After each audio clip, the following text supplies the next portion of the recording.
Well, ladies and gentlemen, welcome, and thank you all very much for coming here today.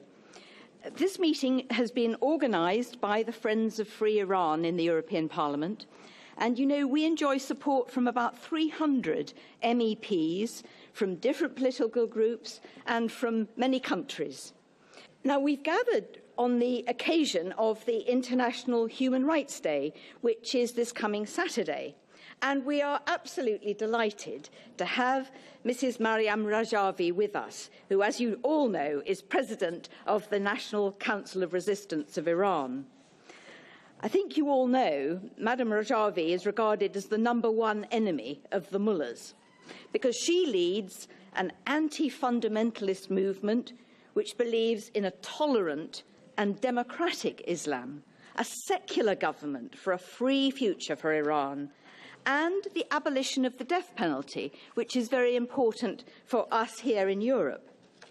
We're also delighted to have the former Italian Minister of Foreign Affairs, Giulio Terzi, with us today. He is one of the leading international thinkers in Europe, and I will introduce him to you a bit later. Now, ladies and gentlemen, for years we have been told that there are moderates and there are hardliners in Iran, and that we should support the moderates in order to improve the situation of human rights in Iran. However, my friends, we should take a very close look at the record of the last 3 years under Rouhani.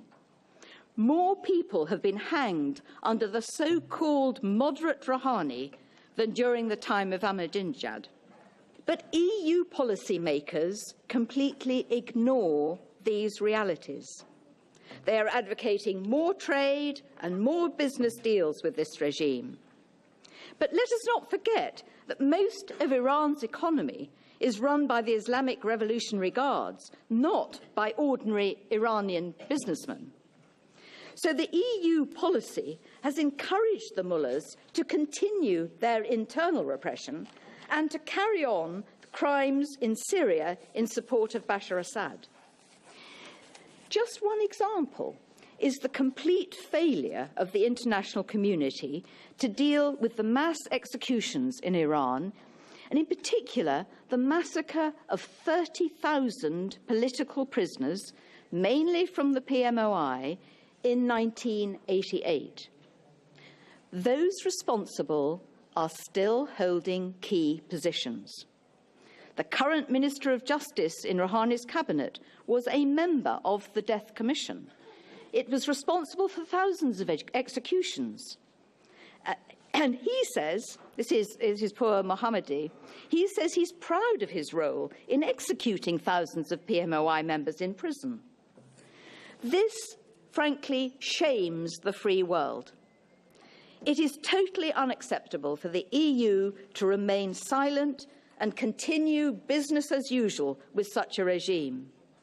Our High Representative, Mrs. Mogherini, must condemn the 1988 massacre as a crime against humanity.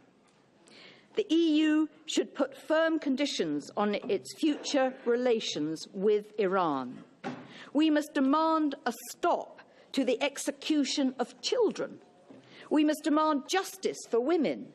We must demand respect for human rights. The people of Iran expect us in Europe to stand up for them and not to ignore their suffering. We should side with the people of Iran and not with the brutal dictators in Iran. And that, I think, is the clear message that should go out from us here today. So it gives me enormous pleasure now to ask Madam Rajavi to address us. She is a woman of enormous dignity, of resilience, of strength, for whom we have enormous respect. So, Maryam, we look forward to hearing from you.